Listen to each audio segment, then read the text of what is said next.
Saya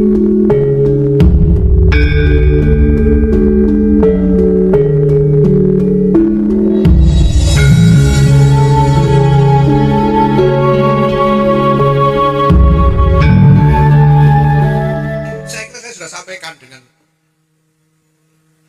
apa tandas. Saya jujuk lagi, maksud saya itu saya jujuk sampai ke pokoknya, saya jujuk ke ujungnya. Sebetulnya itu supaya ini enggak dikembang-kembangkan terus. Ya itu kan udah banyak lah di YouTube itu. Saya bilang ini soalnya pokoknya itu ujungnya sudah lihat, ujungnya itu soal husnudzon, itu satu. Karena namanya catatan itu sampean cari ya tidak mungkin lengkap, tidak mungkin coba. Sekarang ini aneh-aneh diskusinya ya, bantah-bantahnya orang-orang itu, ada yang bilang kosongnya 700 tahun. Enggak ada catatan 700 tahun. Terus enggak, ternyata setelah diteliti enggak ada catatan itu cuma 100 tahun. Terus ada lagi, wah cuma 50 tahun dan seterusnya, tapi tidak mungkin lengkap. Tidak mungkin bisa lengkap betul-betul urut itu tidak mungkin. Pencatatan itu membutuhkan tradisi tersendiri, dan tradisi mencatat di lingkungan Islam itu tradisi baru, apalagi di lingkungan orang Arab itu tidak bisa nyatat, makanya disebut bangsa ummi itu karena tidak punya kebiasaan mencatat. Nah tapi kan ada riwayat oral dari mulut ke mulut itu ada. Nah sampean kalau mau ngurus itu sekalian nanti sampean ngurus nasabnya Kanjeng Nabi sampai ke Nabi Ibrahim, catatannya sumbernya dari mana kan repot juga. Apalagi sampai Nabi Adam, nah, sudah repot semua. Jadi saya langsung jujuk ke ujungnya itu, satu ujungnya itu husnudzon. Semua ini husnudzon. Kita berhusnudzon saja, sudah. Itu yang pertama. Yang kedua saya sampaikan yang kedua bahwa asar nubuwah itu bukan cuma silsilah nasab melalui jalur laki-laki itu. Dan sebetulnya silsilah nasab jalur laki-laki itu juga tidak harus jadi pegangan. Wong mansus di Quran wa ma Muhammadun aba ahadin min rijalikum itu sudah jelas. Jadi tidak harus pegangan nasab laki-laki itu tidak harus. Maka saya lebih milih ikut Syekhina Kiai Maimun Zubair yang pegangannya pokoknya nutfah nubuwah. Dari laki-laki dari perempuan sama saja, begitu saja. Sehingga keyakinannya sebagian besar orang-orang pesantren itu ada nutfah nubuwah itu ada. Karena Kiai Maimun mengatakan orang bisa jadi kiai itu, apalagi kiai besar, itu ya kemungkinan besar dia membawa nutfah nubuwah.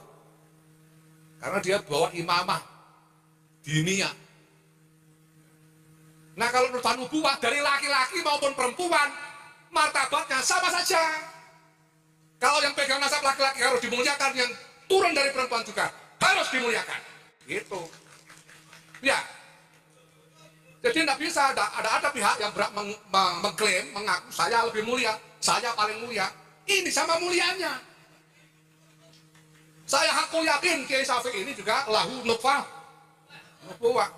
Sama mulianya. Walaupun nggak pakai nama fam. Jadi semuanya, dan ini biasa di dalam agama. Itu bisa benar, bisa salah. Kalau berita itu bisa benar, bisa salah, bagaimana cara kita memverifikasinya? Ya kita lihat data-datanya. Datanya sahih apa tidak? Datanya valid apa tidak? Apabila kita belum menelitinya, maka al-aslu fin nasabi as-sihhah. Asal dari nasab itu adalah sahih. Illa idza waradatil illatul qadihah, kecuali telah datang ilat yang mencederai. Nah ini nasabnya Ba'lawi yang sedang kita bahas, itu sudah waradatil illah. Sudah ada 4 ilat yang membatalkan dia. Satu, dari sisi ilmu nasab tidak dicatat oleh ahli nasab. Mereka mengaku keturunan nabinya dari Ahmad bin Isa. Ahmad bin Isa di dalam waktu hidupnya tidak ada namanya. Dalam silsilatil alawiyah tidak dicatat, tetapi di abad kelima dicatat. Nah, ketika di abad kelima ini dicatat, anaknya pun dicatat. Berapa anaknya? Anaknya 3 yang berketurunan. Yang pertama Muhammad, Ali, dan Husain. Tidak ada nama Ubaid, Ubaidillah, atau Abdullah. Sampai abad ke-6, ke-7, ke-8 tidak ada kitab nasab yang menyatakan yang namanya Sayyidina Ahmad bin Isa punya anak namanya Ubaid. Lalu Ba'lawi ini di abad 9, leluhurnya Habib-Habib ini namanya Ali bin Abu Bakar As-Sakran, bikin kitab nih kayak Kiai Alawi, bikin catatan. Saya keturunan Nabi, nama saya Ali bin Abu Bakar bin Muhammad Mauladawilah bin Ali Al-Ghayyur bin Ali Sahibud Darak bin Muhammad Faqih Muqaddam bin Ali bin Muhammad Sahib Mirbat bin Alwi bin bin Ali dulu ya, Muhammad Sahib Murbat bin Ali Kuali Kosam bin Alwi bin Muhammad bin Alwi bin Ubaid bin Ahmad bin Isa. Nah, ini nasabun batilun mardudun maudu'un munqati'un la yasihhu al-ihtijaju bihi. Tidak bisa. Kenapa? Lah orang kita banyak begitu kitab nasab sama sekali nggak ada yang menulis.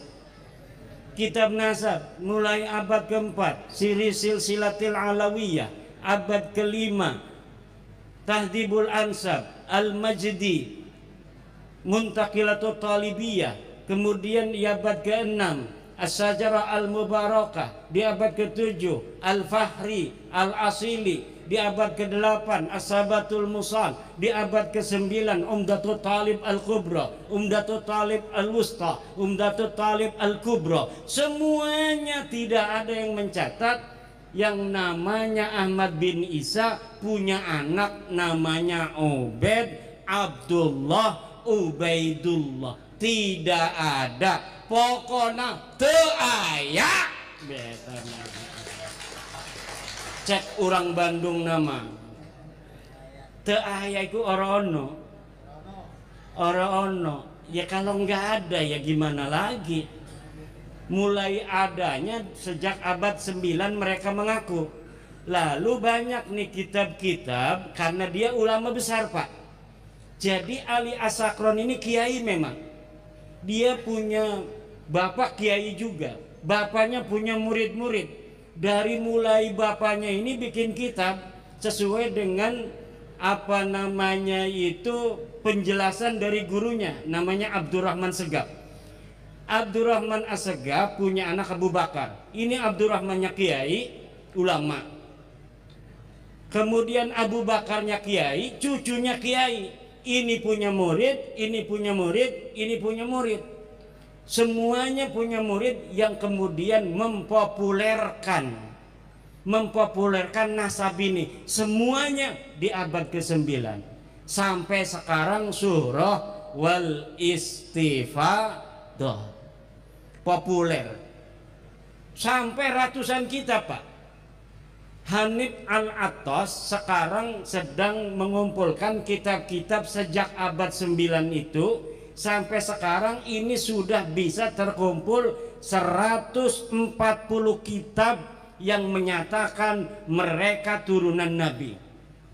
Kata saya, coba sini satu aja yang kitab nasab abad ke-8. Diam aja. Abad 7 makin diam. Abad 6 mana? Makin diam. Abad 5 mana? Makin diam. Apalagi abad 4, abad di mana Ahmad bin Isa ini wafat. Ahmad bin Isa ini wafat 345 Hijriah. Sudah 1000 tahun lebih. Tapi 550 tahun sejak wafatnya baru ada orang ngaku-ngaku keturunannya. Kalau tadi misalnya saya mengaku Udayana, itu bisa diverifikasi di dalam setiap masa. Betul tidak yang namanya Airlangga itu turunan daripada Prabu Udayana? Betul tidak Ken Arok Singosari keturunan dari Airlangga? Betul tidak Prabu Hayam Wuruk keturunan dari Ken Arok? Itu semuanya ada datanya, Pak. Betul tidak Kerajaan Demak keturunan Majapahit? Betul tidak Kerajaan Cirebon keturunan Demak? Betul tidak Kerajaan Banten turunan Demak? Itu diverifikasi. Kalau terbukti sah, berarti waktu di Denpasar di rumahnya Yai Suryadi ketika Tubagus Mogi mengatakan bahwa dia darah Bali soheh.